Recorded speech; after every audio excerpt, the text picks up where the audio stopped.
Hello, everyone, and welcome to the Alliance live show number 37. I hope everybody's super excited. We've got a lot to talk about. We've had a whole week since our last show. Welcome to the Alliance live show number 37. You know, there's always something like that where I sit there testing stuff before the stream starts and I forget to turn the volume off. Anyway, welcome everybody. I wanted to show you guys me unlocking the Wampa, so I want to try him out a little bit here in the game so we can see some gameplay, and we're just going to kind of talk about him a little bit and also the First Order Executioner. But I'm joined today by my co-host, good old Maurice. How you doing today, buddy? Hello, friend.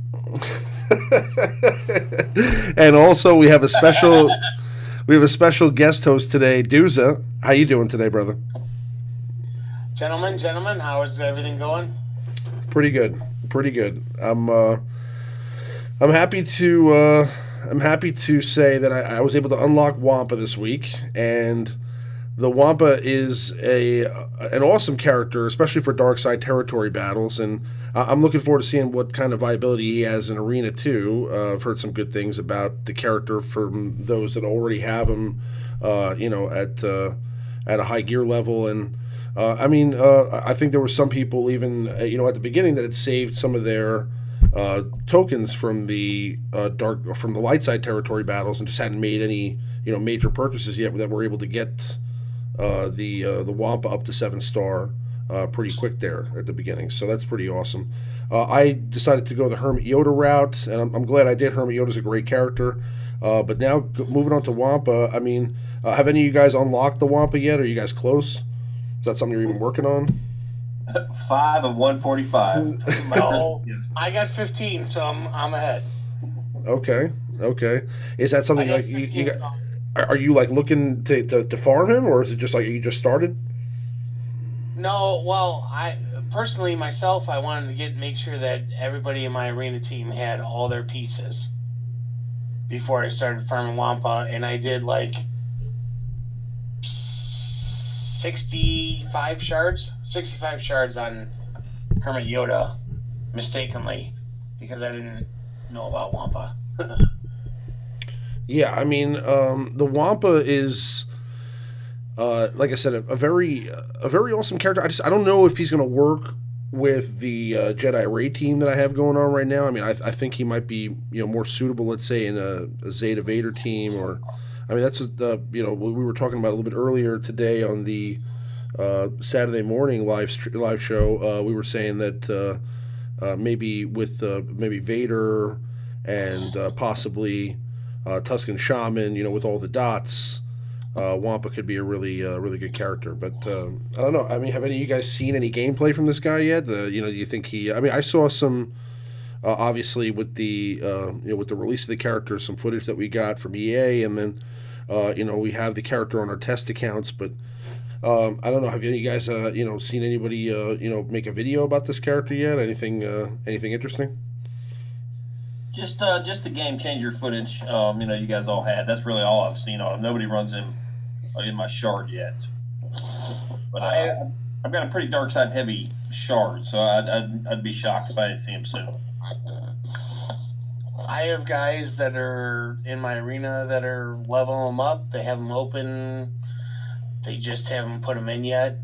I think the whole nostalgia for Wampa is that you can hit the one button and say Wamp at the same time. But he's gonna be somebody that's gonna contend with, and he can go in a lot of different teams. Yeah, I hope so. We also had an update since the last show, releasing the new character, First Order Executioner. Now, I personally am not going to make the plunge on this character because I'm not really developed in the First Order area. But do any of you guys see any merit in farming this guy and going after him now, or do you think since he's a marquee character, you just kind of hold off? I'm personally going to hold off, but I can see a little bit of appeal. He's going to be a very, very good tank raid character. He's gonna be great for that, for like P2 and P4. You might see some first order teams start popping up in the tank, posting big scores. Sure there'll be some videos about that. I think he's appealing to those that went ahead and Zeted Phasma's lead, because Phasma will be calling all these assists, and every time on his basic, if he crit hits, he gets health up from his judgment, his basic ability, and then also if he scores a crit hit, he gets 10% max health stacking on his unique. So I mean, he's gonna be going. He's slow, but he's gonna be going. He's gonna be still gonna get called into assist, and you'll really start just punishing characters if you can let it stack and get him going quick enough, because his offense is based off his health, and it's an interesting kind of complex kit. I really gotta get my hands on him in 6 months or whatever it is to really see what I can do with him. He's gonna be too foreseeable future, but I think it's a nice addition, and you can build 2 first order teams now with the Kylo lead, and then also with Phasma lead, and this guy will work on either. This might be one you put on your Phasma team. I think he's okay. Yeah, honestly, I think he can go almost anywhere because he brings days. The days is going to be like the number one. It's like the number one debuff for the game now. Honestly, I see the non-counter, the non-turn meter, and all that other stuff. That's a big thing. It actually is a big deal, especially for territory battles. Because you have the snow troopers that counterattack, and and also in dark side territory battles. So I mean, it's with the Hoth soldiers. So it's definitely good to have the days. I personally think that best debuff is probably either expose or death mark or something like that. But yeah, I mean, definitely days is good. I think he's a decent character. I think he's got some interesting aspects to him. Again, if you're gonna if you've already made the plunge with the First Order and you have like Zetas on them, on First Order Stormtrooper, First Order TIE Pilot, Phasma, or if you're running, let's say, Kylo Ren Unmasked, then I would say, yeah, I mean, maybe it's worth going for it. But for me personally, I mean, I really don't have a very well developed First Order team. I mean, I have a good Kylo Ren and First Order TIE Pilot and Phasma, but the rest of my First Order is kind of lacking in gear. So I think I would probably hold off, at least for now, and just wait and see. I'm sure we'll get some more characters coming here over the next couple weeks from the movie The Last Jedi. We kind of get a hint at that at the end of this update here.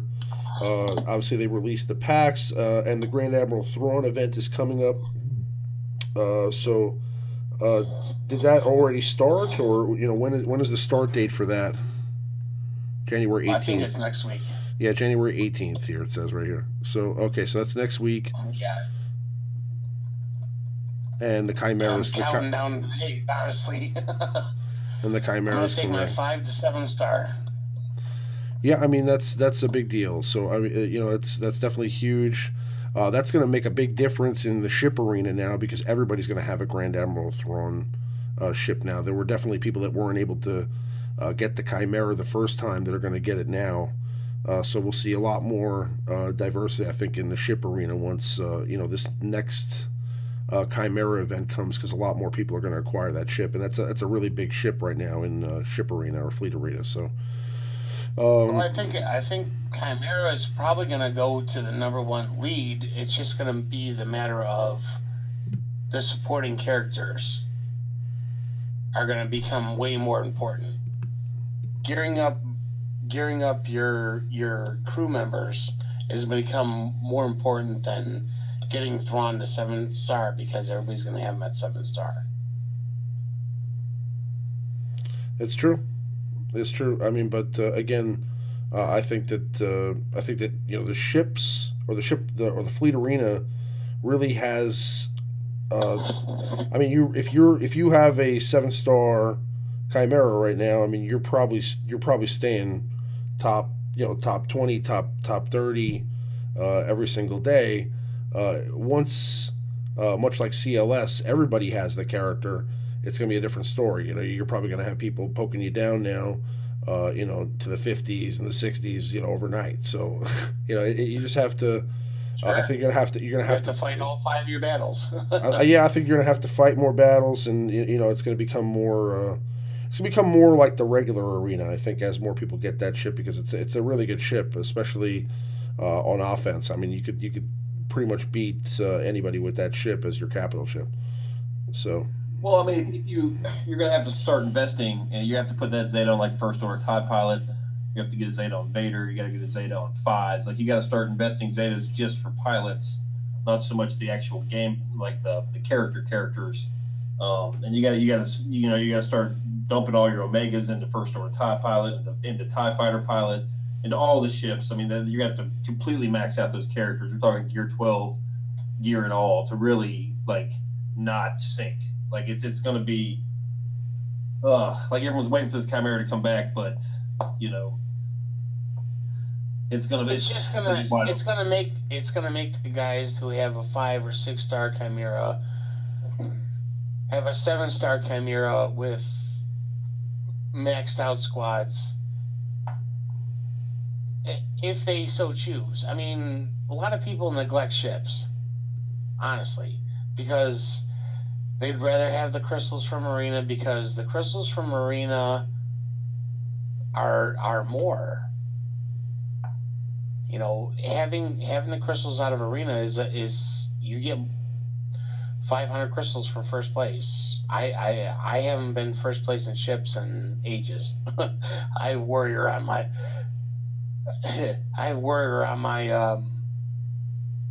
ship shard, and there's no way that I can even barely break in the top 10 with the guys that are in there, because they focused on ships rather than Arena. Well, I mean, getting the crystals from both places. Ships is a completely different animal. Getting crystals from both places every day is definitely very important.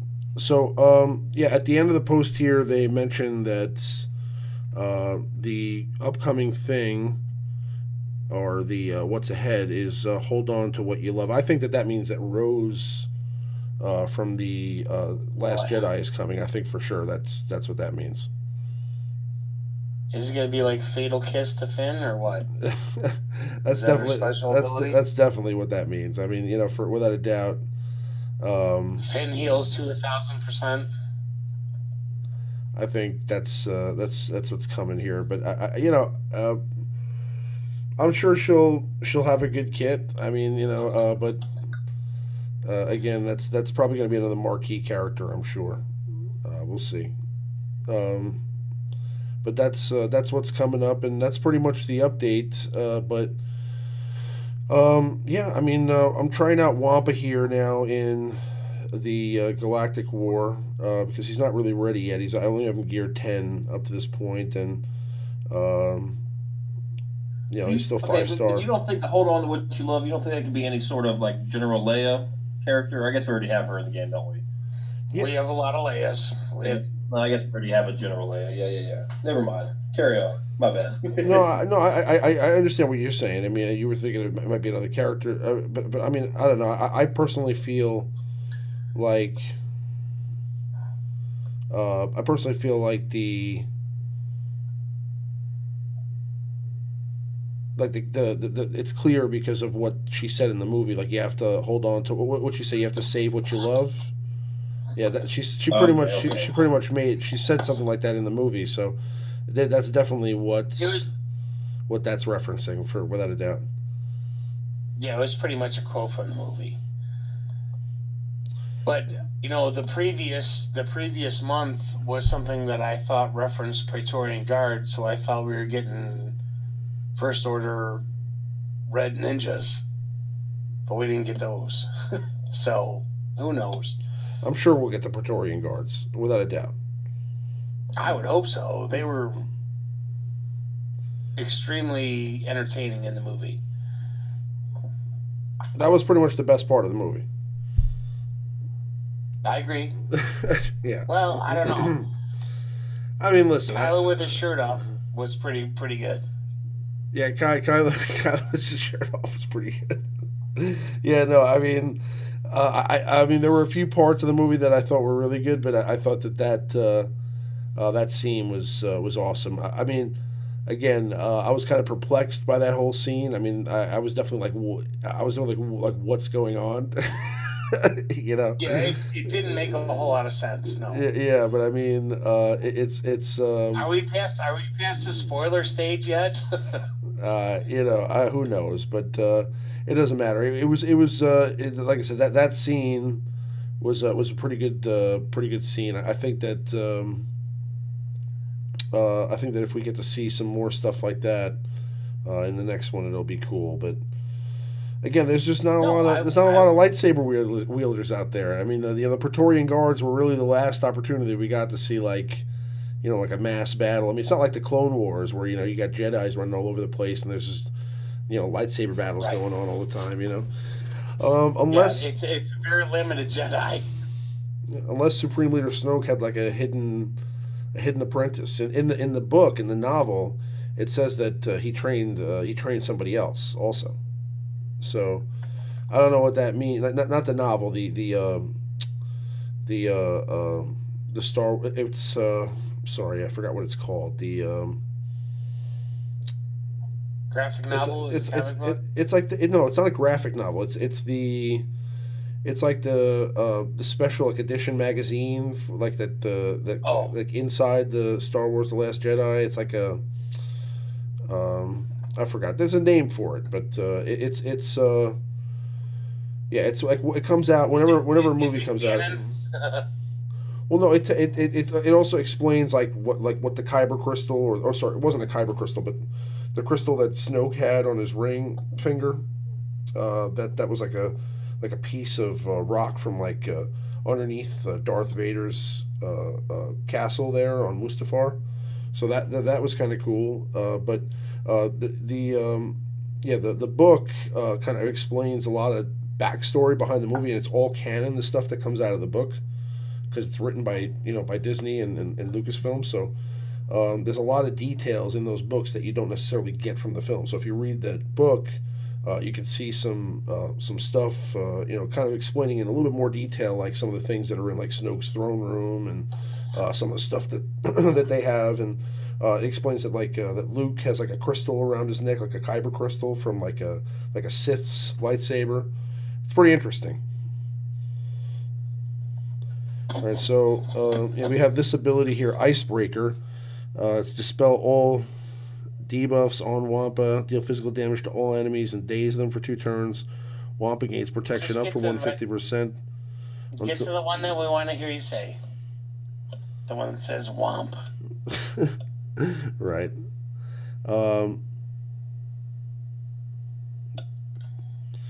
Yeah, I mean, he seems like a pretty cool character. Again, I'm really not going to be able to tell, based upon the damage that he does until the end. But I mean, from what I've heard, it seems like he's a pretty hard-hitting character. So I think what's really awesome is how much protection up he gets. I mean, he gets a lot of protection.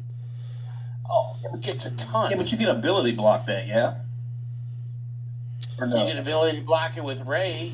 I mean, you can probably Sidious also. I think Health Down also does protection block. You can healing immunity. Any healing immunity should block protection, according to the new Forehead Rey. I'm not sure healing immunity would block that, just because it's an actual like icon, like an actual buff. It's not just. Oh, it's got it does have a little shield with a dude with a plus next to it. Captain Blackbeard says it's called the Star Wars Visual Dictionary. So it's like it's like a book that kind of tells you a lot of backstory behind the movie that you don't necessarily get from the film. Little small details they don't get to explain in the movie. It's all the stuff from Pablo Hidalgo. Right.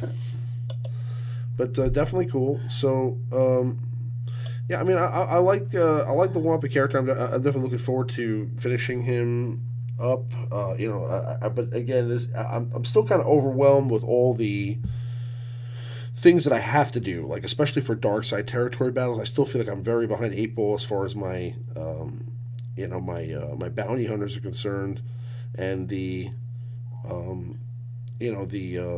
the Night Sister team. I mean, again, I have the beginnings of it, but it's like I really don't know where to go. Like I'm trying to decide whether I should work on my Night Sister team next, or I should work on Imperial Troopers, or if I should work on the bounty hunters. And I feel like the bounty hunters are probably the most important because of how many special missions they're involved in, especially towards the end there in phase 5 and 6. Hope everybody's super excited. We've got a lot to talk about.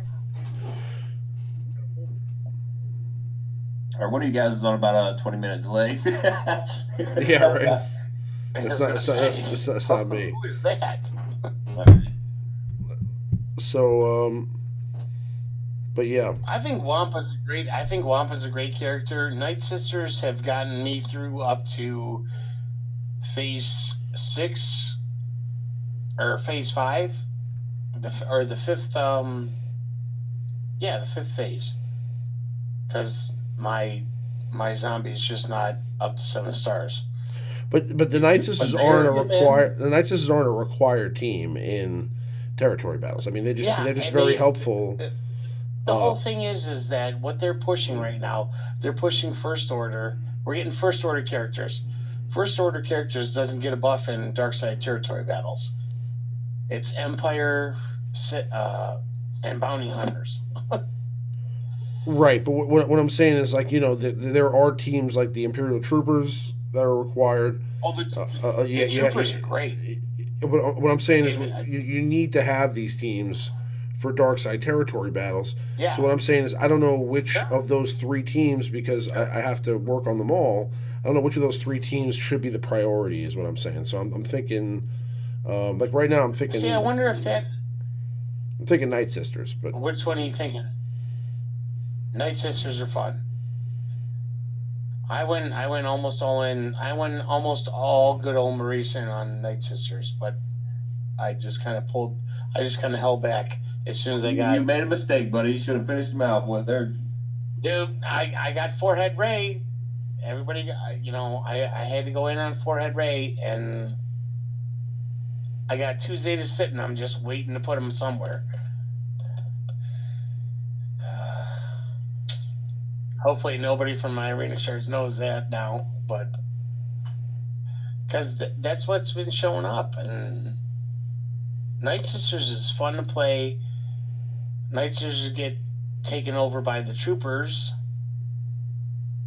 Jedi Training Ray can get beaten by CLS and a lot of other different teams.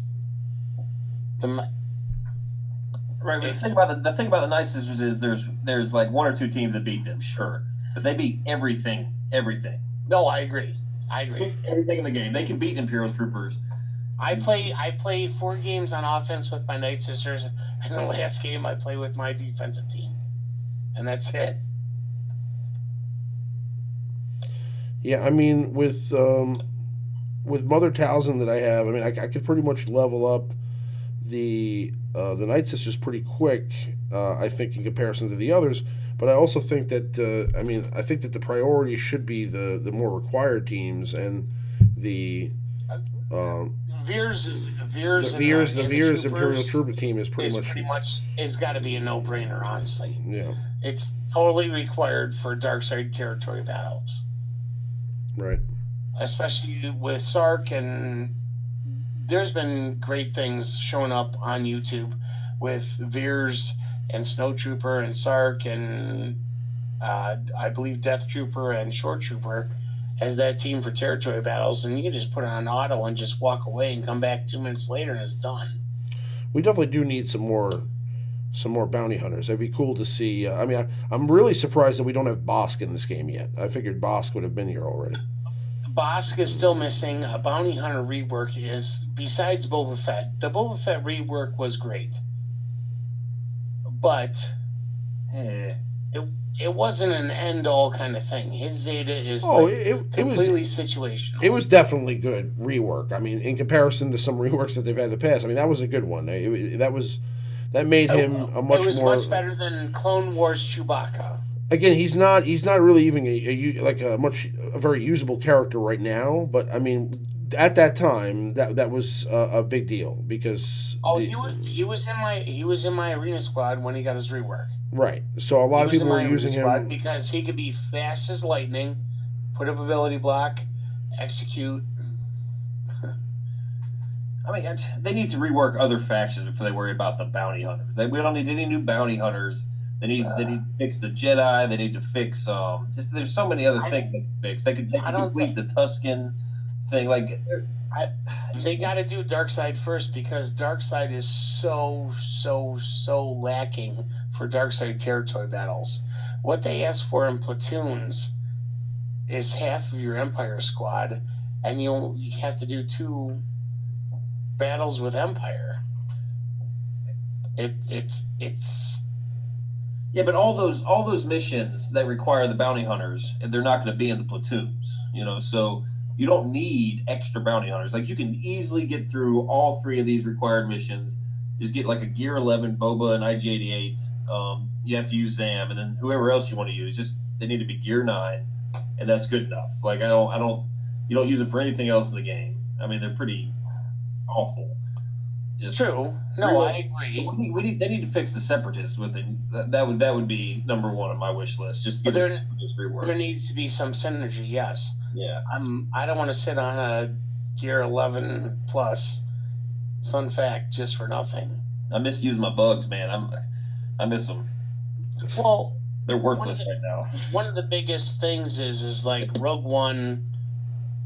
The Rogue One team on light side territory battles and the Phoenix team on light side territory battles is a feasible team once you get them to a certain gear level to complete a mission that doesn't require them. You cannot take if you can finish one of the missions with your bounty hunters at the lower level, you're not going to be able to take them at the higher level on something that they're not required at and finish a mission, even if there's only 4 or 4 that you have to do.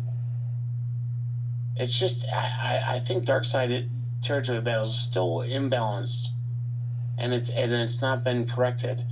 The fact that one character can dispel everything when the Darkseid predominantly requires dots and damage over times and debuffs and all this other stuff. But one character can just stay stealth and all of a sudden snap his fingers and everybody gets full health, cleared of all the dots, and you're just sitting there like, oh no, what did I just do?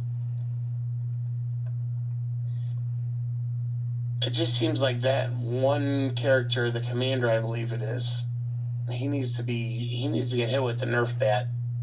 Let's see if I get any Zetas here.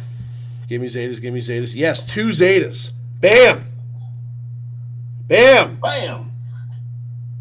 2 Zetas. I'll take that anytime. Yes. All right, so it's hard to sound excited for you. I'm really jealous on the inside, man. 2 Zetas is awesome. When it happens, it feels good, right? It feels good when you get 2 Zetas. All right, so let's move on to the meta report. Okay. We'll go ahead and take a look at that here.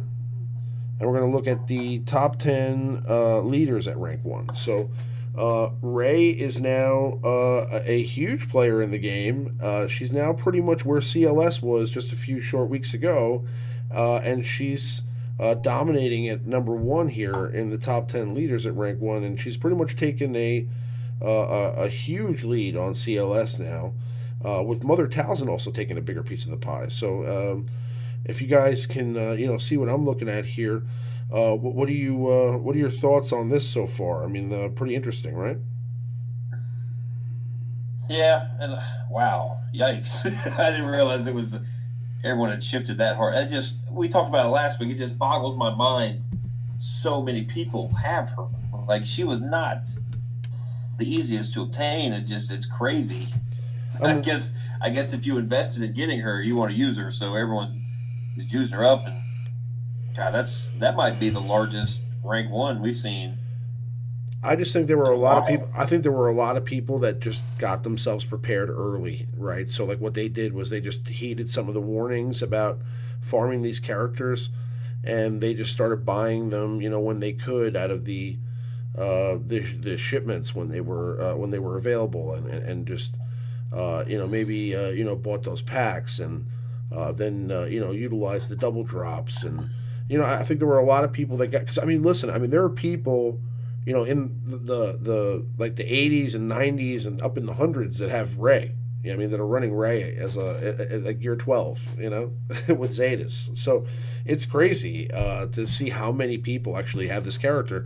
I am completely shocked that it's been this big of a drastic of a change, at least. I thought that there was going to be a meta shift for sure, and I thought that they would kind of be split, right? Because I didn't think there were that many people that were going to actually have Ray at the end. So I thought that there'd be few people. I thought maybe in my shard there'd be like maybe 5 or 6 people that had her, 7 people. It's tremendous how many people ended up getting her, and how much of an impact she's made. Because again, to really utilize her, especially as a leader at rank 1, you're going to have to use pretty much, or you're going to most likely use pretty much a completely different squad. You're going to start using BB-8. You'll probably use R2-D2 just like you would with CLS. But a lot of people are running Old Ben now too, and you'll see Old Ben is on that top 10 squad members at rank 1 list as well, because he's seen a lot of increase in use, especially since the addition of a Zeta to him as well. But also, like I said, Mother Talzin making her way up, and she's number 3 behind CLS. So what do you think about Mother Talzin being the 3rd biggest leader, or the 3rd most used leader at rank 1? More Night Sisters? Because she's awesome. And you got a couple slots up, you got Saj, so that's, put them together, that's 460. It's a pretty good number. Nice 3rd place. They beat everything. Right. Every single arena team Night Sisters can beat. But surpass General Kenobi and Rex. Yeah. Those are your Zaris teams. So, yeah. Admiral Akbar is up there. Those are the Hermit Yoda players out there. I think, at least. That's at least my feeling. I feel like if you run an Akbar, unless you're just trying to speed up CLS, I would imagine you're running Akbar because you have Hermit Yoda at this point. And General Veers is number 9 with Kylo Ren on mask. That's to beat all the Night Sisters. Yeah, he's a great counter to the Night Sisters. Yeah, perfect. So that's pretty much why he's there. That's the Night Sisters beatdown AOE kills. Right. Yeah, somebody put in their Veers team to take 1st place and just left it in after payout. Yeah, and I think back down to the 60s. So I think as more and more people attain,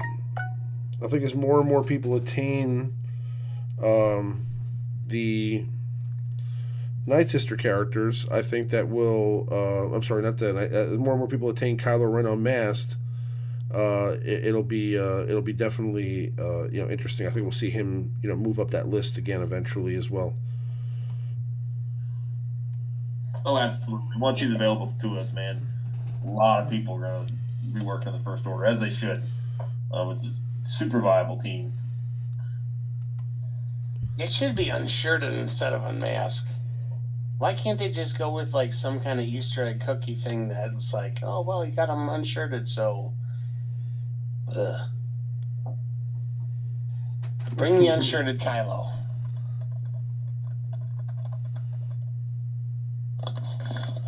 Yep. So, as far as the Kylo Ren unmasked character is concerned, I think he'll definitely work his way up. But let's move on to the top 10 squad members at rank 1, and we'll talk about how General Kenobi, R2-D2, and Grand Admiral Thrawn are all pretty much at the top still, but we're seeing right behind them Rey Jedi Training, BB-8, and CLS is now number 6 in most used squad members. Why do you think he's dropped down so low? Let me see. trying to catch up here. Okay. You're saying that Luke Skywalker, is that what you're talking about? CLS, yeah. Why do you think he's dropped to number 6 on the top 10 squad members? Ray teams. He's not really included on the Ray teams, whereas all these other characters pretty much are. 4 of the top 5 there are part of that new Ray meta, and a lot of people use Thrawn in there. Other people sub in like a Chopper, maybe an Old Ben. Now you see Old Ben's on the list. 7 or 8 characters that are pretty, just in the mix there for that Ray team, and CLS isn't included. It is kind of shocking, though, when we see a drop off and just there's a whole new batch of players that weren't able to get him the first time now have him. It's interesting to see. I thought it was going to go up, to be honest, but yeah, I mean, Asajj Ventress, obviously seen a lot of use, in Mother Talzin teams, and Mother Talzin seen a lot of use in Asajj Ventress teams, so that's why they're up there. But again, I said Old Ben is on this list, and I mean he's at rank 10. I don't know if he dropped or not from last week. I think he's around where he was, but he's seeing more use because of, I think, these Ray Jedi training teams, and obviously you're either going to be using an Old Ben or a General Kenobi, so you're going to be using either one of those with that team. So that's probably where that is, and obviously Han Solo being definitely a top 3, top 4 character in the game. He's seeing a lot of use as well. But I mean, the top 10 again has still majority of the main guys. The top 10, the top 5 players, top 6 players that have been here for a while with Han Solo, CLS, General Kenobi, R2D2, Grand Admiral Thrawn. But we're seeing some new faces here with Ray and BB-8. Now seeing a lot of use, and then also Old Ben and Mother Talzin, Asajj Ventress. So pretty interesting. But let's move on to our top 5 this week, okay? And we're actually going over the top 5 unique abilities in the game. So we're going to go ahead and discuss some different unique abilities, and which ones we think are the top 5 that are in the game now. Maurice, which is our 5th best unique ability in the game?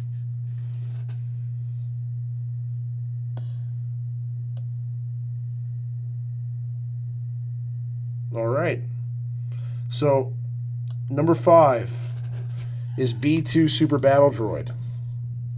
Now, the reason for this is, his unique Relentless Barrage is 40% chance to gain 100% turn meter whenever an ally is either evaded or damaged by any attack. So that's a huge unique ability. I mean, again, B2 doesn't really get a lot of use these days. I mean, he's starting to see a little bit more use now. I've seen him in a lot of squads, and I've seen, especially in territory wars, people using him.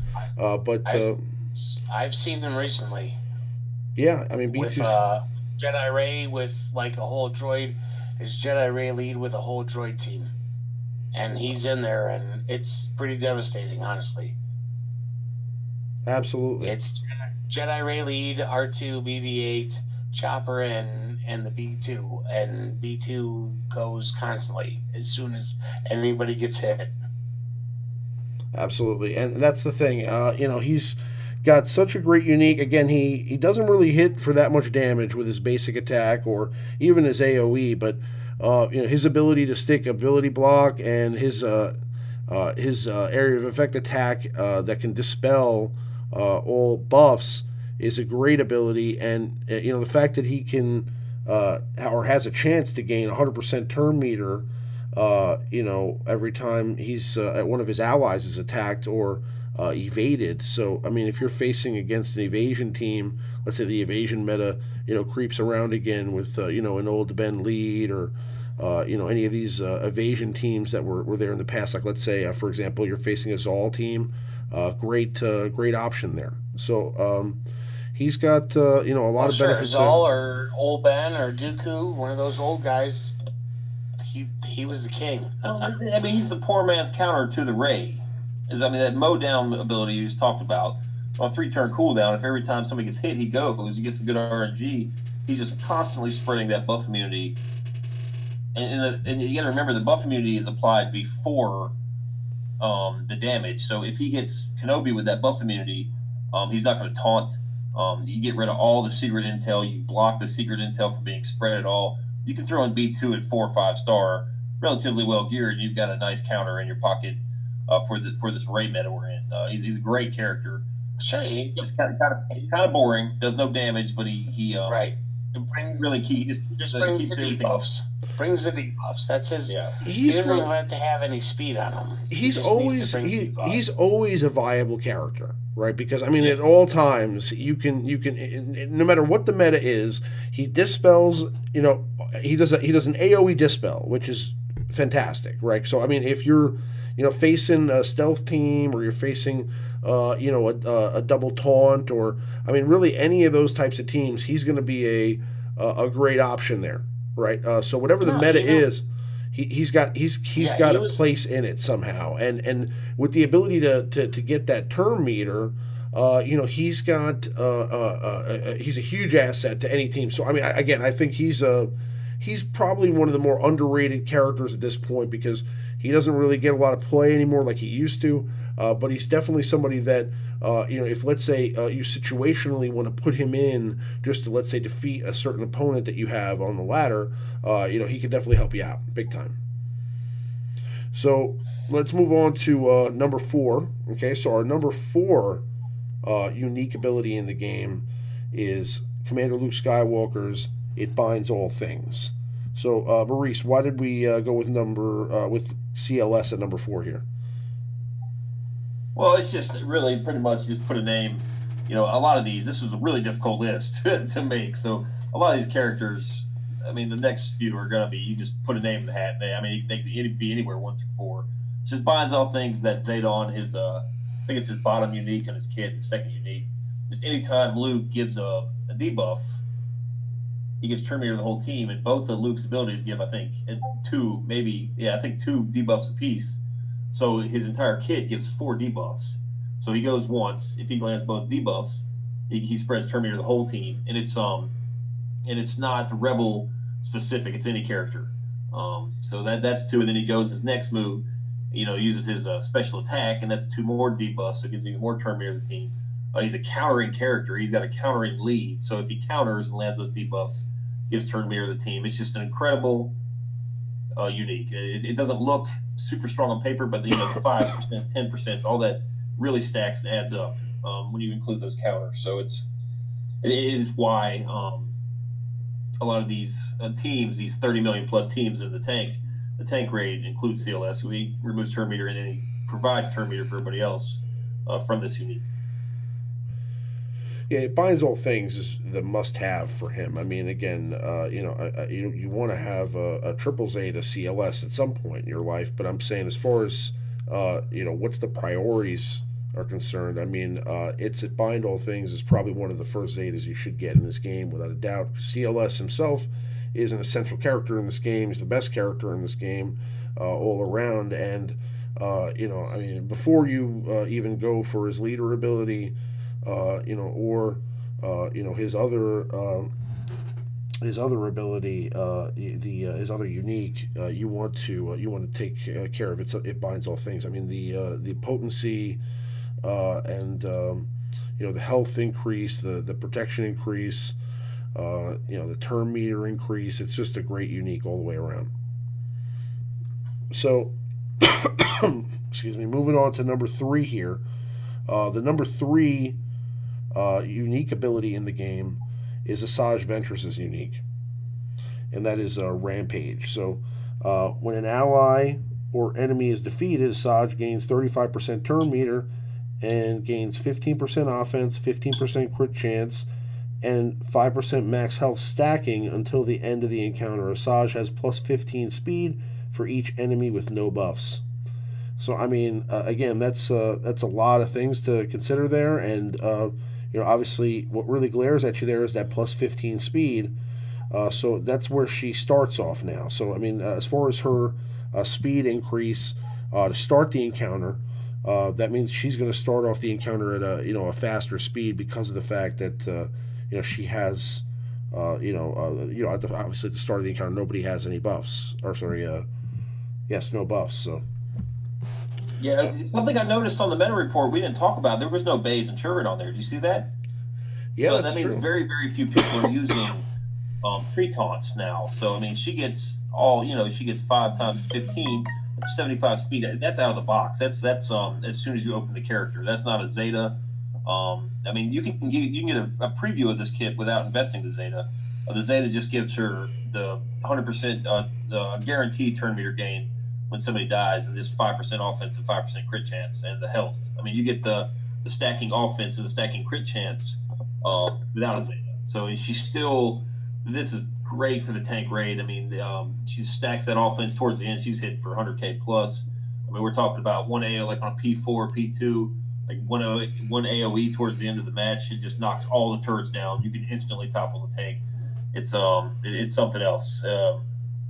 That speed, like you said, is really, really good. She's a lot faster than she looks. Right.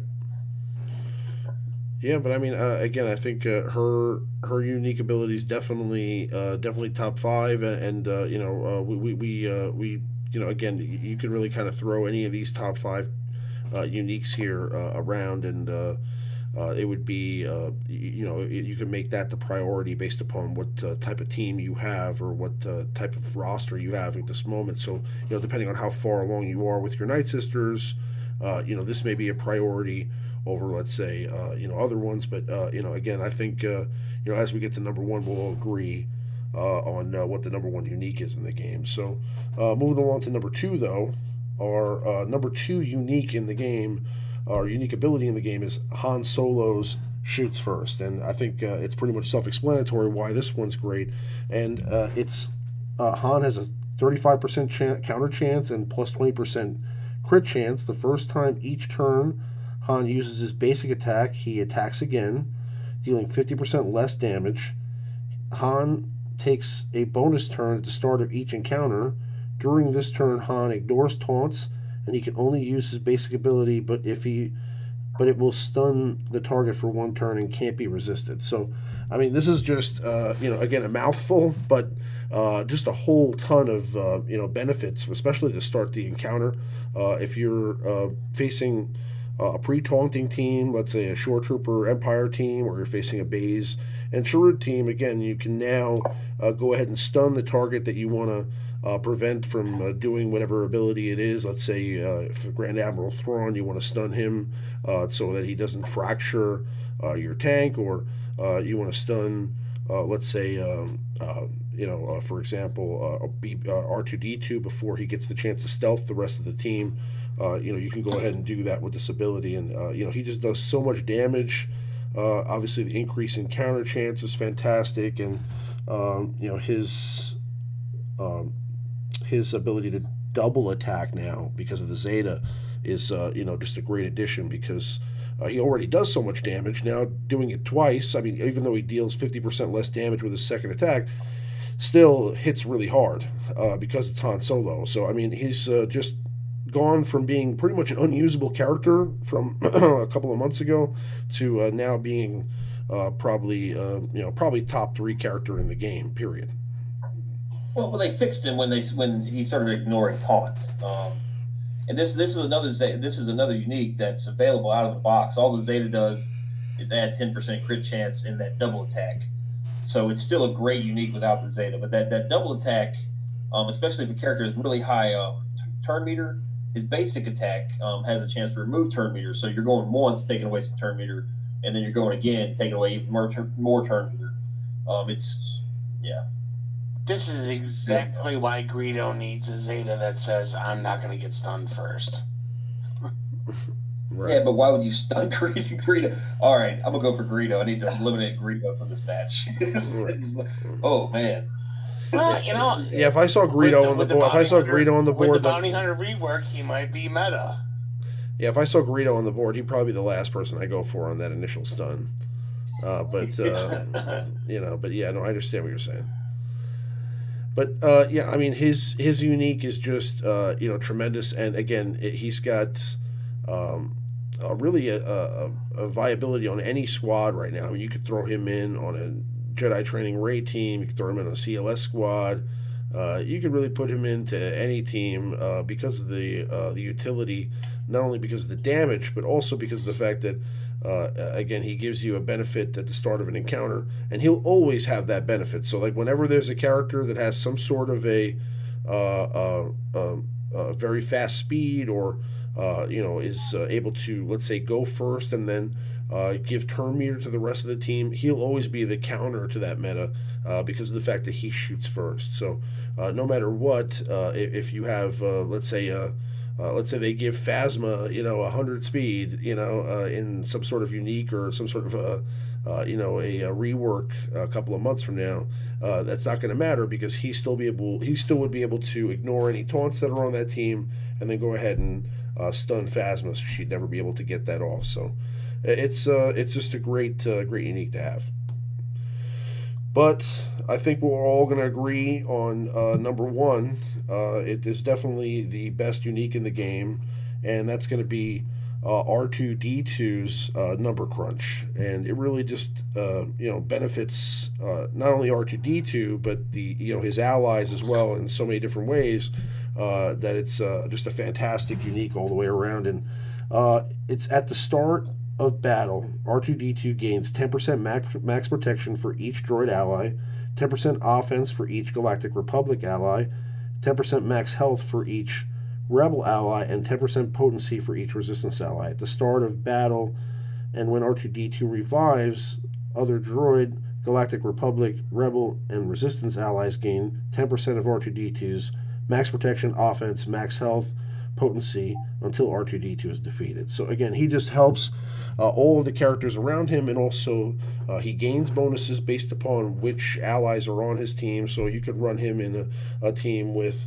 Galactic Republic, which includes the Jedis, which includes the clones, and also you can run him with the the rebels and the resistance, and also basically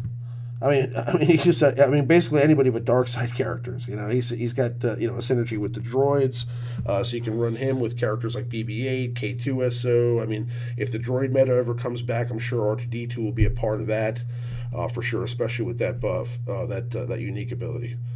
But what are your thoughts, Maurice? Well, this is one. The last couple, I was saying you get a little sneak peek at the ability. This one is one you have to absolutely Zeta, because the Zeta gives the spread. Like he won't spread his stats without the Zeta. But this is such an interesting unique because you can mold R2 to how you want your team to function. Like you can stack him with tons of offense.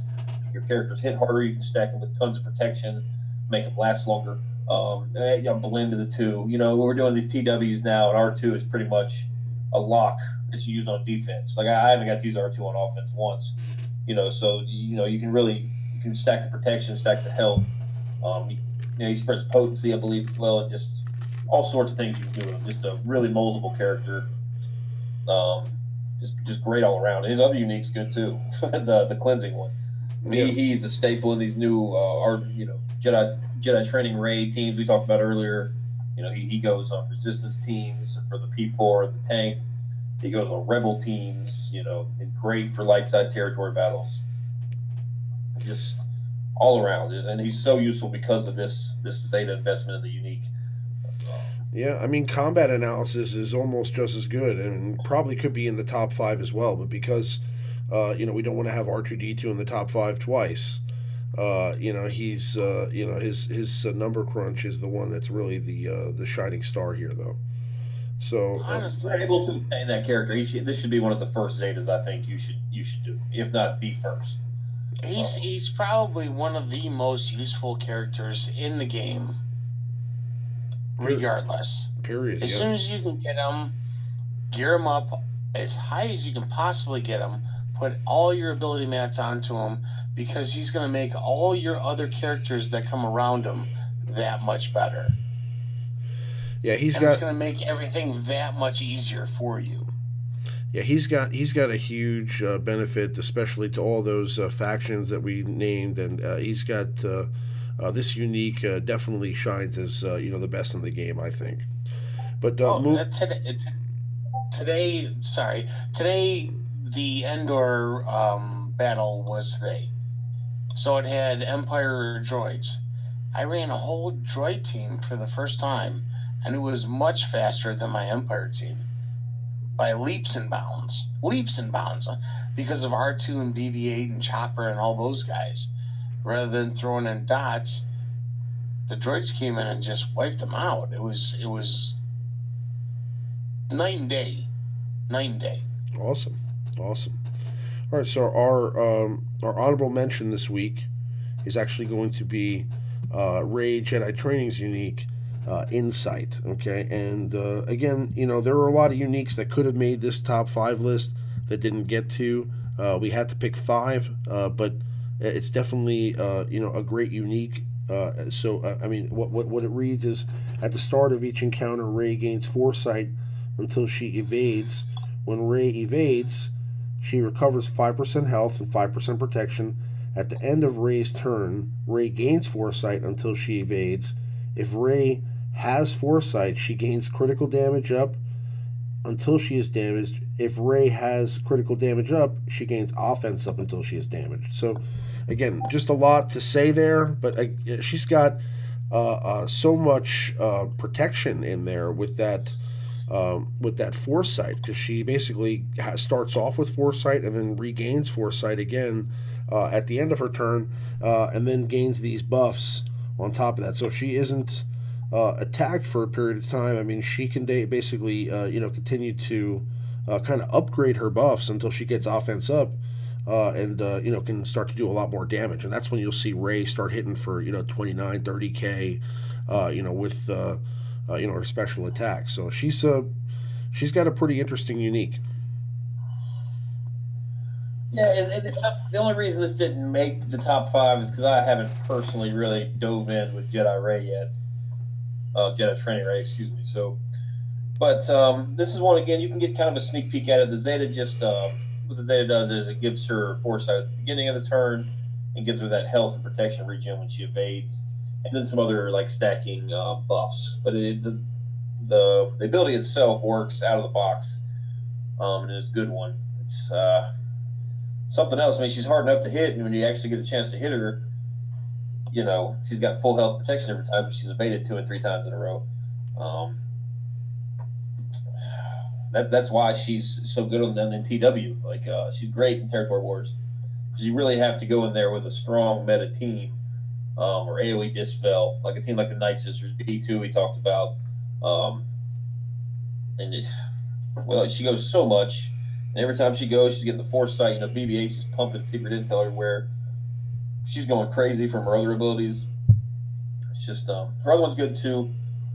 The Zeta on that one is arguable. I don't know. It gives her a chance to dispel herself, but if you're not hitting her, because she's always got foresight up, if you can't hit her to land debuffs, I don't feel that's really worth it. It'd be great. It'd be great. To have everything Zeta in the game, of course. But I'm saying again, if you're talking about priorities, there's definitely better Zetas than that one. So, but Insight is definitely one that piques your interest. And if you're running a Rey Jedi Training team, it's pretty much essential. Even if you're just using her as a support character, that's definitely what you're going to want. As far as her leader ability.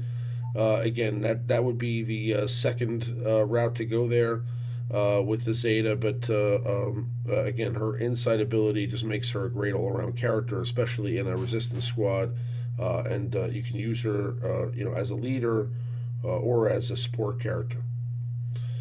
But that's the top 5 Zetas. I'm sorry, top 5 Zetas. Top 5 unique abilities, courtesy of good old Maurice and the Alliance, and thank you very much for that. We're going to go ahead and go back to some gameplay here. But very good top 5. I think that, again, there are a lot of uniques that could have made that list that just didn't get a chance because There's so many great uniques in this game now. But I also like talking there about B2 a little bit because again he's as Duza mentioned a little bit earlier, somebody who's starting to see a little bit more use again. You said you're starting to see him in your arena.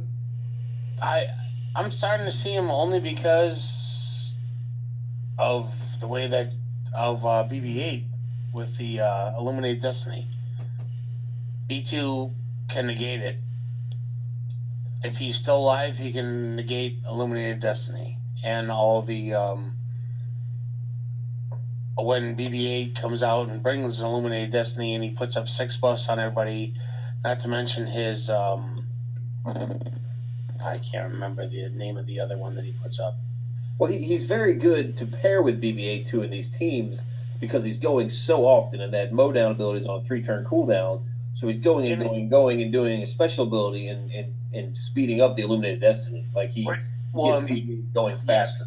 BB-8 goes 8% faster because there's another droid there. Well, just he goes so often. B2 does, and he's using a special ability with his mowdown over and over and over again. Right. And it really reduces the cooldown of Illuminated Destiny.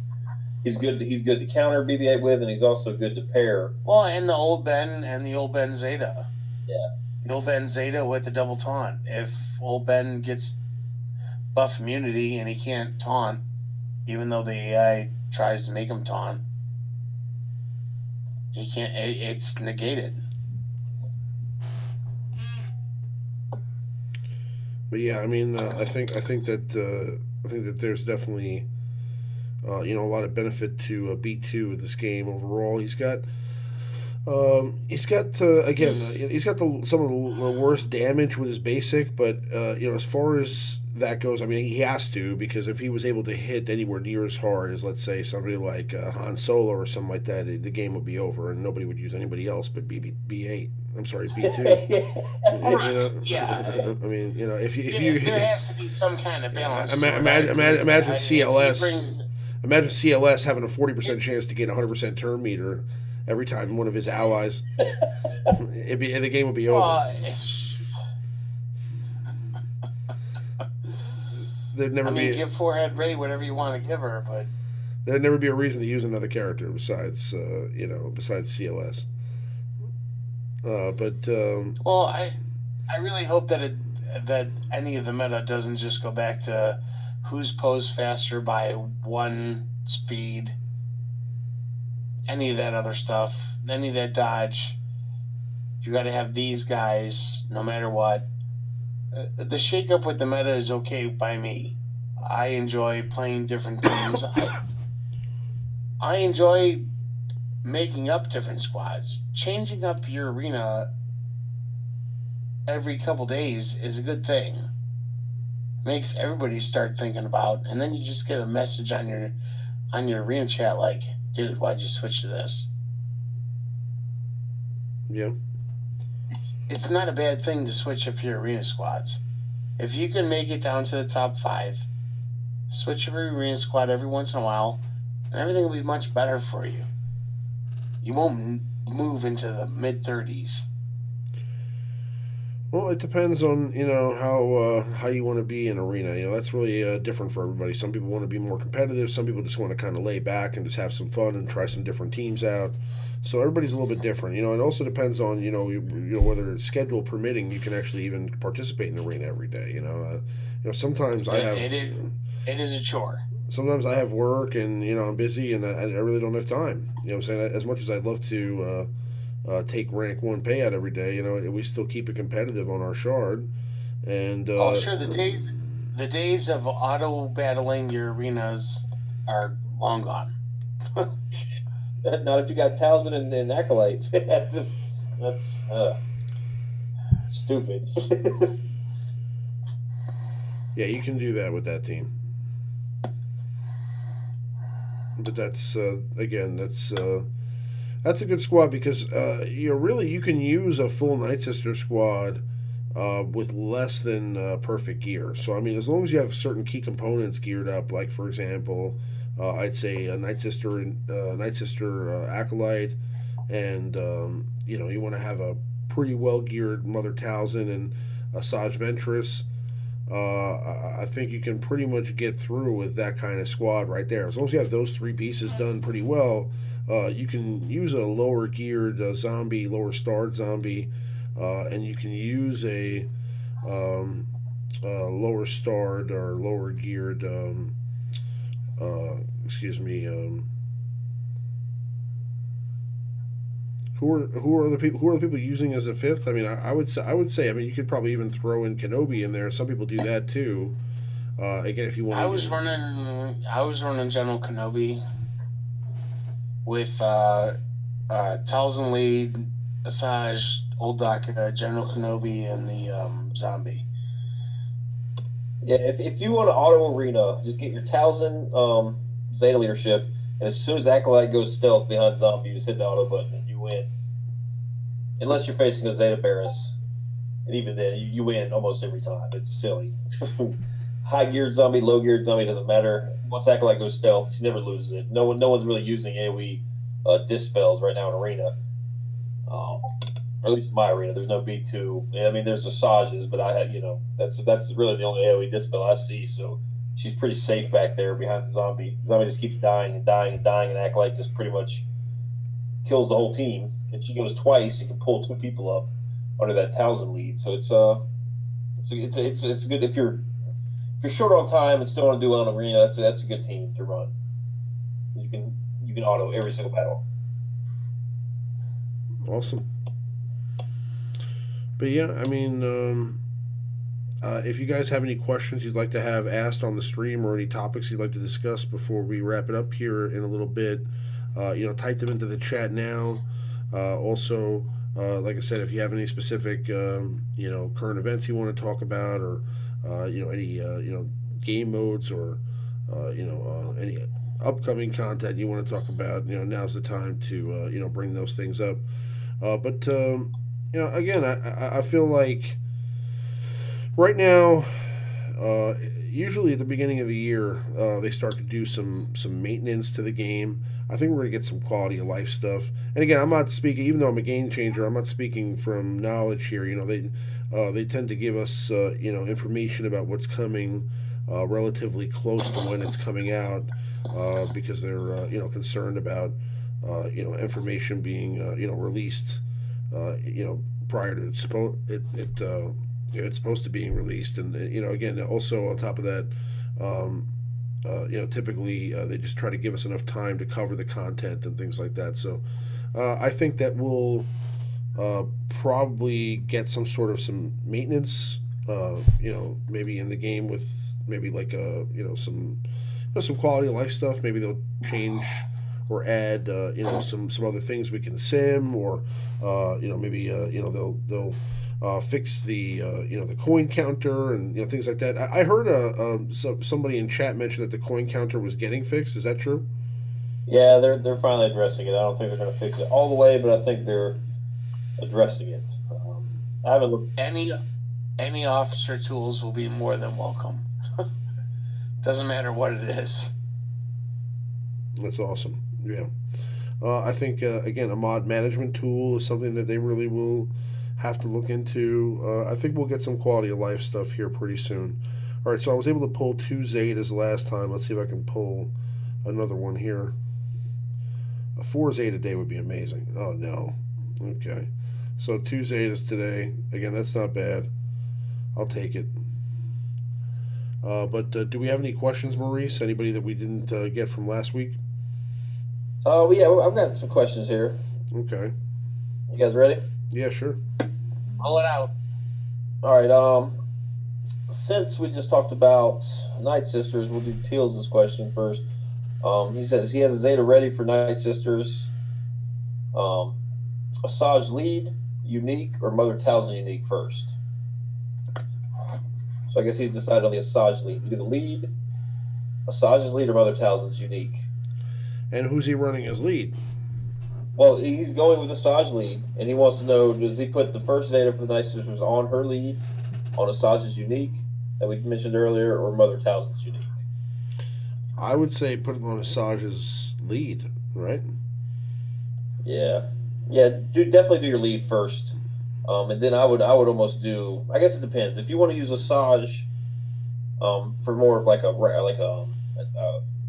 tank character, like a raid character, do her unique first. But if you're looking for an arena team, I would definitely do Mother Talzin's unique after Asajj lead, just because I mean the whole team really flows on the plague spread, and the more often Mother Talzin's going, the more plague she's giving out. Even on her basic, you put that Omega on her basic, she adds another stack of plague to anyone that already has it. So I would do those two first, then Asajj lead third. I don't think you really need Daka's unique. It's nice to have, but I don't feel like it really does much in an arena environment at all. I kind of regret doing it on Daka, to be honest, because I don't use her in raids. So, right. I mean, yeah, I think that I think you're right. I think that the main one you would go for is Asajj Ventress's leader ability, and then after that I'd go for Mother Talzin's unique, and then I'd go for Asajj Ventress's unique. With following then maybe old Daka, but don't you kind of need a unique on? Don't you need a Zeta on Night Sister Acolyte? No, those are. No, she doesn't have one. No. Yeah. Talia is the only other one that has one. Well, you do need all the Omegas on Acolyte, all of them. Yeah, for Acolyte, you need all the Omegas. She doesn't have a Zeta ability. Talia would be the only other one that has Zeta. Talia doesn't have Zeta either. She's all Omegas too. Doesn't? Yeah, it's just double Talzin, double Asajj, and Daka, I think. I don't think Spirit has one. I don't really know the Spirit too well, but. My sister. Oh, yeah. Okay, and then T Money's got a question. What arena team comp are you guys using? So, what are you using Arena, Duza? CLS still. CLS, General Kenobi, R2, Thrawn, and Raid-Han. I'm using the regular one still. They're just really fast. I've been benefited with great mods, and I can still make it down to number 1.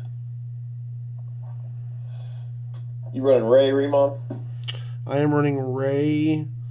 I'm running BB-8. I'm running R2-D2.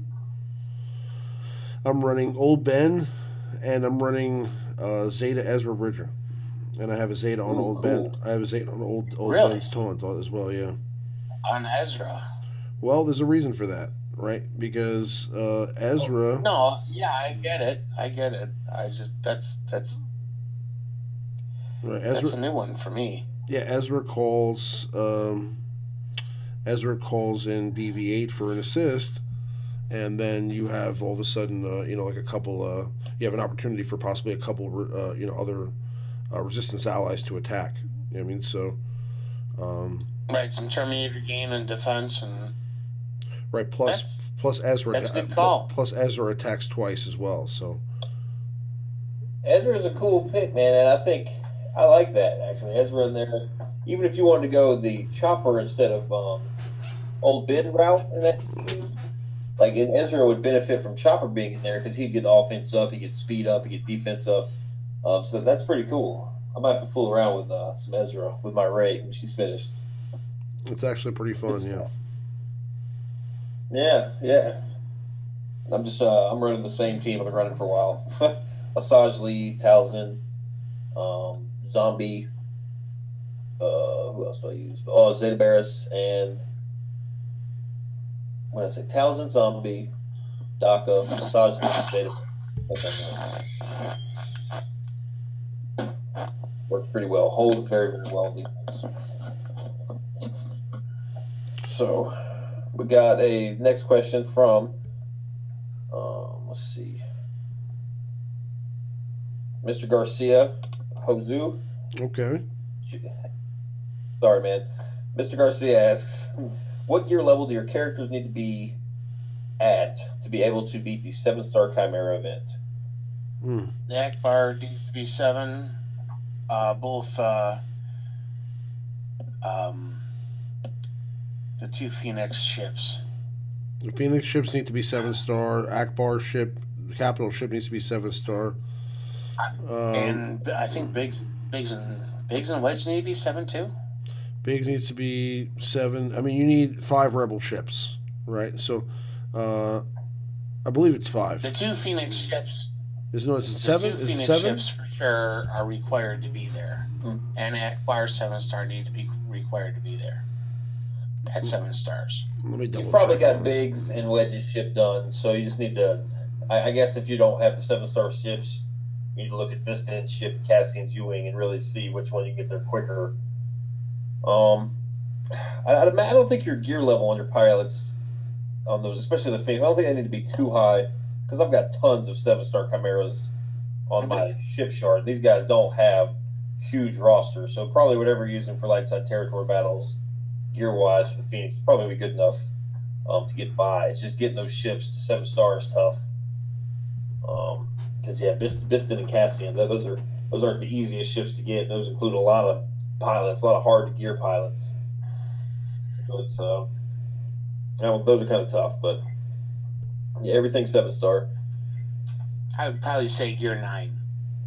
Yeah, I think you only have to have a 6-star Chimera though for that dark side territory battle, the mandatory one. Is that right? Or is it 5? Ghost and Phantom, those are the 2 Phoenix ships that you need. Yeah, I think get the 7-star think Chimera, I don't think it's the end of the world. I think you only need a 5 or 6-star. No, I'm in the top 20 in arena with a 5-star Chimera. Yeah, so I think you can. Yeah, for territory battles, I think you can do a 6-star. Yeah. So if you can't quite make it, but you can get the 6-star, don't fret. It's not the end of the world. You're doing a great service for your guild, just having that the bare minimum needed for that special mission. The bare minimum is 5-star. Yeah. So I mean, there's a special mission. You get everybody. You get that Chimera. You give everybody extra currency, so you'll do fine arena. I will say, I did put the extra. I had both Zetas on my Thrawn now, and I put the Zeta on his leadership, and his speed on his ship did go up 1 point. So, that's horrible how that works, isn't it? Yeah, well, put a whole bunch of guild gear on somebody, and all of a sudden you just get 1 point in ships. Yeah, but hey, man, you get that TIE fighter pilot 1 speed faster. I mean, you're going first, and then you target lock, and you got Biggs taunt up, and you win. So yeah, and then you just hit auto. That's all. You just hit auto if that happens. All right, next question. So good luck, Mr. Garcia. What? We have. Oh, okay. Okay, this one kind of pertains. I think this was from K. Giroux. He said, "At what point should I go? Hold on, let me rephrase this. At what point should he start gear 12 his pilots? Like, when do you start recommending that people gear 12 all their pilots? All their pilots. Well, your arena team should probably be first. Guild wise, for the guild, make sure that you have your guild guys done. You have your CHS, your CLS. You have your Rolo up to at least gear 8 or 9. CHS needs to be at least gear 9, probably. You see, I feel it's actually CLS is a no-brainer. I feel like it's actually a good question because there's the game has changed dramatically from when I started playing this game. So the startup point for where you start getting into ships and really start focusing on ships is definitely something you have to now start planning for at the offset, knowing that eventually you're going to be getting to a level where you're going to start to need start farming ships and really start allocating resources there. Again, I started also buying packs for ships in the beginning, so I had a little bit of a head start with that, which helped me out. But again, if you're not going to be investing, then and you're just going to be farming, then it's going to take time like anything else. And you just got to pick, at the moment, what's your priority. And your first priority going into the game should be to get a steady flow of crystals every day. So as long as you have a steady flow of crystals every day, you have your crystal diet, you can pay for your refreshes, you can pay for any little pieces of gear that you need to pick up here and there, anything like that. So you want to get to be top 5 or definitely top 5 arena every single day. So That should be your main goal, and then once you're achieving that, then yes, you can move into or move on to other things like trying to be, better at raids, or trying to be better at territory battles or territory wars, or trying to be better at ships, for example. But ships should also be, up there, with arena, because again, now that we're able to get crystals from ships, that's definitely something that's going to be important as well. And some of the ships are pretty easy to attain. They're put in some pretty accessible locations. Some of them not so much, but you just gotta go for the ships that are going to get you, to the top as quick as possible. And a lot of those rebel ships, for example, Wedge Antilles ship, those are all pretty accessible ships. And they've added some new ships too, like a Cassian ship, which is also a fantastic ship as well.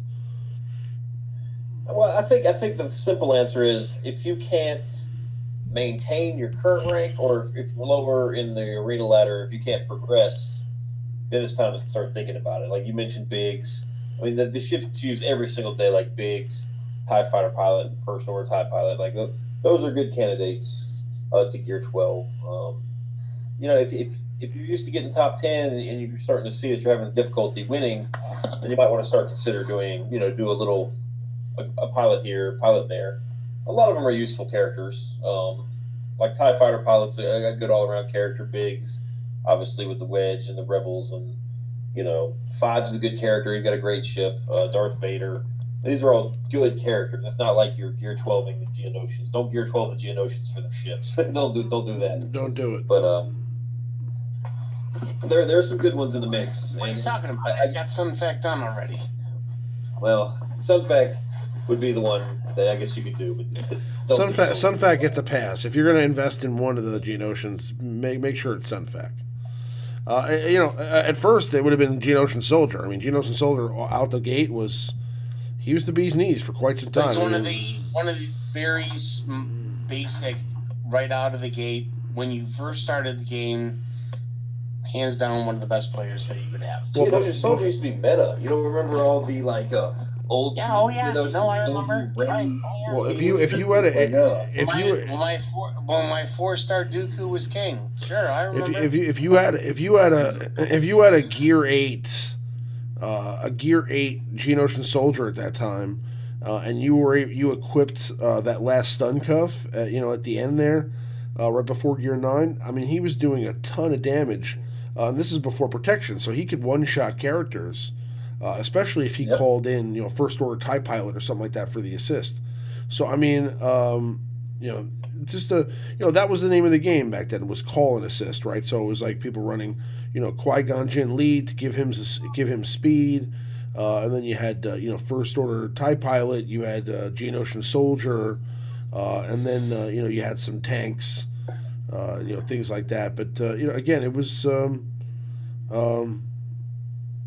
definitely there was definitely a time where Geonosian Soldier was. We have traveled. Yeah, that was a good question. I actually thought about that one for myself as well. Well, I was trying to answer it, so that was a good question. Mm-hmm. I don't think we've had anything like that one before. Grim asks, here's a question for you guys. Thoughts on General Hux? He is coming. Well, I mean, General Hux, I think, will eventually come. I don't know if it'll be in this movie. I think we'll see Hux for either the next one or at some point in between now and the next one, but I don't think it'll be like anytime soon. I don't think we're going to see him in the next like a couple of weeks or anything like that, because I think whenever you introduce him, you got to introduce a ship with him, and I don't think they're ready to do that yet. I think his ship is going to be maybe he'll be the captain of the what was the Supremacy? That was called the Supremacy. Well, Supremacy with Snoke ships, though. That's the only problem.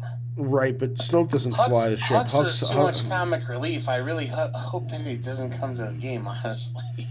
Well, Hux. I imagine his kid would be real similar to like the Get thrown on the ground by Kylo. That's his kid. No, I imagine it'd be real similar to Tarkin. You know, like a really big AOE, maybe to represent that cannon from the Force Awakens. You know, and just I don't know, just a real standard kind of basic attack. Maybe like I'm sure he'd be a leader of some sort. I could see like an inspiring speech thing. You know, inspiring speech, and he gives a whole bunch of buffs. Something. That part I could see. All right, next That'd question. be cool. I mean, might as well just give us all the first order characters. We can make 2 full teams, right? Yeah. Let's just neglect the separatists. That's all. All right, next one. We got Io Rico. Apologies, Io Rico 23S. How high, I guess he's talking about gear levels and stars, how high does Old Ben and Ezra need to be usable? Well, I would say with Old Ben, you definitely want to have him at like at least gear 10, gear 11. I mean, again, by usable, if you're talking about arena, then I mean, I don't think any of them are really usable until they get to their max gear level. So I mean, I would say, if you're at a lower star level because you just started and you're working your way up, then yeah, I mean, then I'd say getting into gear 8, gear 9, gear 10, like I mean, whatever the max ability is, I think with it being that he's a tank, you want to have his health up and his protection up as far as possible. So, but with Ezra, I think you can use him at a lower star level, but I think again you're going to need his gear to be up because he's already kind of a squishy character, and I mean he can get eliminated pretty quickly if you don't give him any gear. If you're just starting out, and you're relatively new to the game, you can get your Old Ben up to, I think it's like gear 9, right to the point before he takes like those 200 Carbonis. Yeah, it's horrible. You can get him up there and kind of ride it out. At least temporarily until you can build up the Carbonis. And then, like Remont said, Ezra, you're going to want the gear on to protect him. He's really there for his assist. Like he does decent damage, yes, but like his assist is what makes him so great. He can spread protection, he can guarantee crit hits, or he can give turn meter. It's just such a versatile move. And those are 2 good characters to work on, though. That's for sure. You're making some good decisions there with those 2. Absolutely. Yeah. All right. Andrew Berger, next Zeta. CLS leader. CLS lead. R2 combat analysis. He's already got the number crunch. And it binds all things. So, and Han Solo Zeta. So, do we go with the CLS lead or the combat analysis? Combat analysis. I'd say combat analysis. Yeah. If you're not running any sort of cleanse on your team, I would do combat analysis as well. Because CLS lead is still good without the Zeta. Yes. And it makes R2 more viable for different teams. You got clones that are in there and droids and. Now, if you're running a rebel team or a light side team, do R2. If you're running some sort of hybrid, like a CLS, Nihilist, Thrawn type of team, you might want to do CLS as leader first because his combat analysis isn't going to affect dark side characters. So that's something to consider. I don't know what you're running in Arena, Mr. Berger, but if it's a light side team, definitely R2. If not, yes. If you're running CLS with Thrawn, Vader, Palpatine, and TIE Fighter pilot, then probably not CLS lead. You're going to want both long term for territory wars. So you do one, just do one, and then do the other one next. Yeah, either one is a no-brainer, honestly. All right, let's see. That's getting close to the end here. Yep, I think that was the last question I see.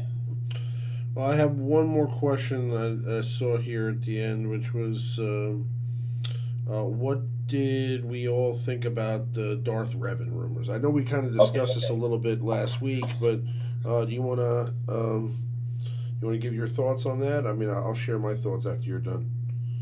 Well, I mean,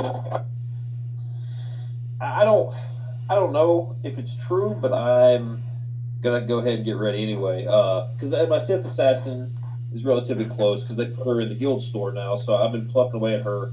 I never farmed either of those characters out of the cantina, and so I'm taking a little break from mods and getting some. I had some pretty bad luck this week with them, so I just jumped right into Trooper just in case. It's better. I need the characters.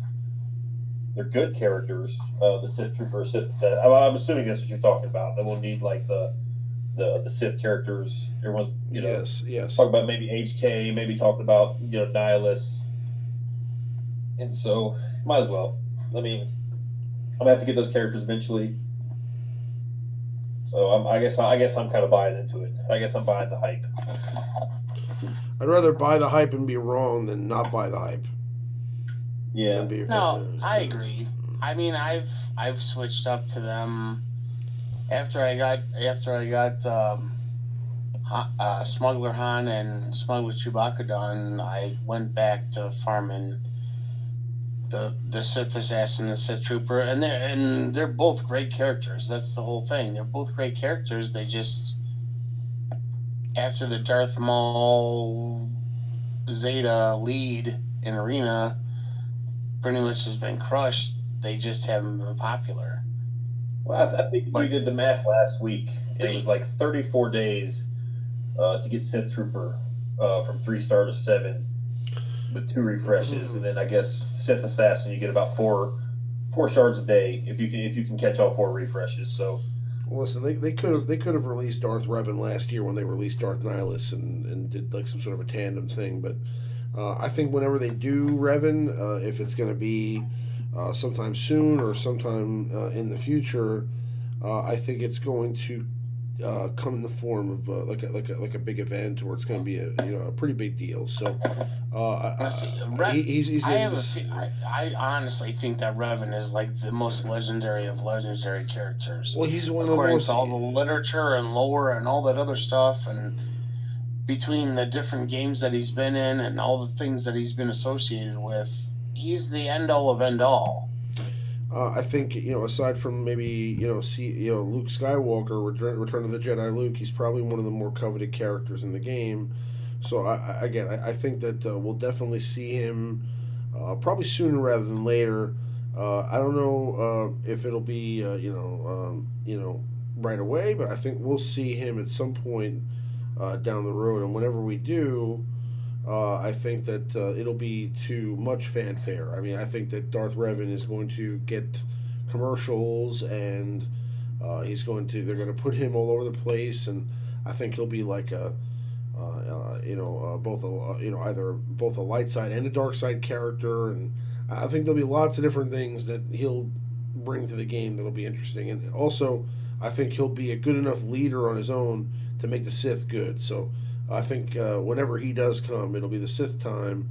And again, whenever we see Return of the Jedi Luke, or the next iteration of Rey, if that ends up being a Jedi as well, I think we'll see a Jedi switch at some point down the road also.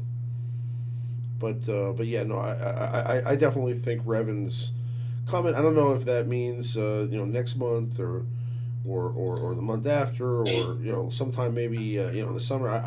But I have a feeling that he will be in the game sometime this year.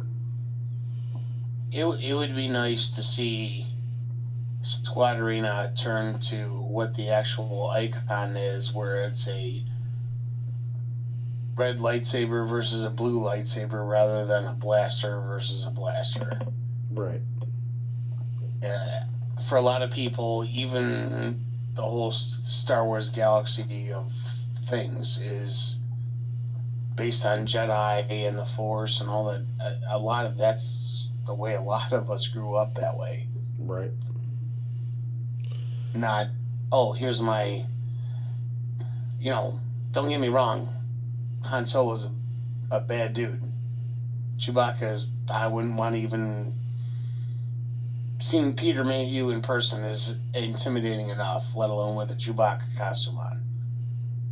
And give him a blaster and let him try to shoot a laser beam at you probably wouldn't be too much fun either. Right. But I think a lot of people really like the lightsaber kind of thing. Right. So anyway, I would like to see something like that. But anyway, that's the end of our questions, and we're gonna go ahead and wrap the stream up here. I appreciate everybody coming to check us out tonight. I think Doozy, you wanted to add one more thing about officers. Yes. Everybody that's in a guild, appreciate your officers. They probably put in anywhere of 10 to 20 hours per week. It's almost a second job. Trying to make sure all your stuff goes through nice and easy, and everything's calculated, and everybody gets their 600, and times are set for raids, and announcements are done. So when you get a chance, appreciate your officers every once in a while. They put a lot of time in that a lot of people don't really realize. And that's your public service announcement from Duza, from the Alliance Lambda. So no, the more you know. No, but that's very true. Officers do put in a lot of time, and they spend time counting coins. Using sometimes some pretty rudimentary methods to just try to figure out who is short on coins, and there's people. They're sending messages to people to try to get them to do things, and they're recruiting, and so I definitely appreciate the work that your teammates or the other guild mates are doing to help out your guild and community. By whether that's posting up ads to try to get to recruits, or to getting let's say people information about whether they're doing their 600, or if they've gone ahead and joined a territory war, or whatever it is. There's a lot of stuff, a lot of moving parts in this game, so you should definitely appreciate what they do. But yeah, as far as that goes, I definitely appreciate everybody coming out to check out the stream. We'll be back next week. To much fanfare. I'm going to see if maybe we can get somebody in for a roster review next week. If you guys want to come join us, at the Alliance, come to www.thealliancegaming.com to follow instructions to our Discord. You can go into our looking for guild section there if you want to look for a guild. You can also come in there just to chat if you want to chat. We're there all the time, just kind of talking shop, and we're always there's always, you can always get an opinion there if you're looking for somebody's opinion about something to do in the game, if you feel like you're making a mistake or something like that. But I appreciate everybody sticking around so late tonight. I had a great time. And Maurice, and thank you, Duza, for coming on as a special guest tonight. And anytime. Thank you for having me. Absolutely. Thank you guys for having me. Absolutely. And we'll be back next week, guys. May the force be with you, and I will see you on the next one. Peace.